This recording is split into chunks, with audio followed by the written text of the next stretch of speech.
Di Pulau Pinang, lain pula ceritanya apabila pengusaha air nira Nipah berdepan dilema ketika tempoh PKP kerana minuman terbabit didakwa tidak termasuk dalam kategori makanan yang dibenarkan.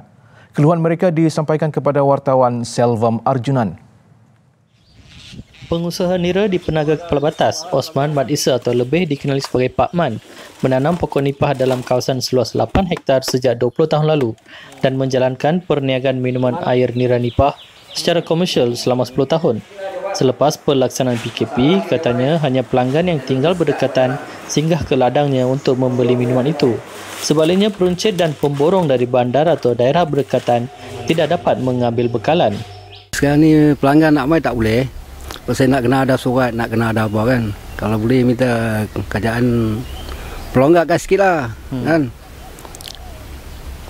Barang-barang yang apa ni untuk pertanian ni lah, untuk nera lah. Bukan kena sayur saja kan. Benda-benda makanan yang lain saja.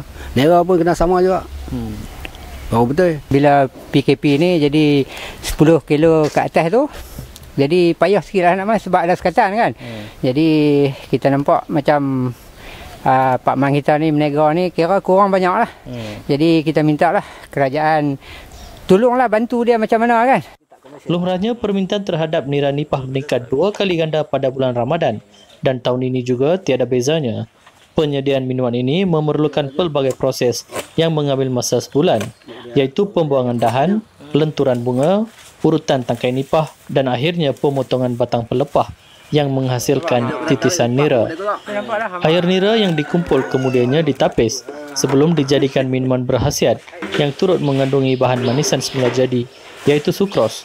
Walaupun tidak menuntut layanan istimewa, pengusaha nira nipah ini menyeru sedikit kelonggaran diberikan bagi meraih rezeki, terutama di bulan Ramadan. Mengambil kira sebagai produk makanan dan kesihatan, harapan dan permintaan pengusaha nira nipah ini kepada kerajaan agar untuk membenarkan perniagaan ini sama seperti bahan makanan lain dalam tempoh PKP ini. Selvam Arjunan, TV3 Pulau Pinang.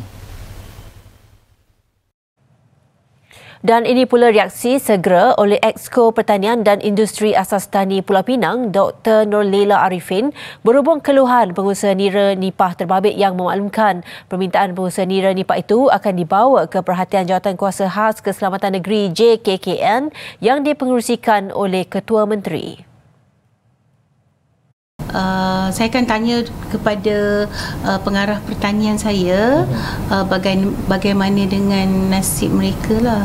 Sebab selama ni saya ingatkan semua dalam rantaian dalam bidang pertanian. Sebab masa saya meeting dengan Menteri Pertanian, yang saya mohon ialah semua, sebab kita tak nak siapa-siapa pengusaha makanan dia give up.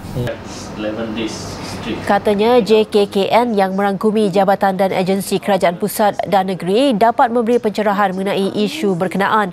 Beliau juga tidak menolak kemungkinan bahawa masalah komunikasi menyebabkan sesetengah peruncit dan pemborong tidak dibenarkan untuk merentas daerah bagi melakukan pembelian.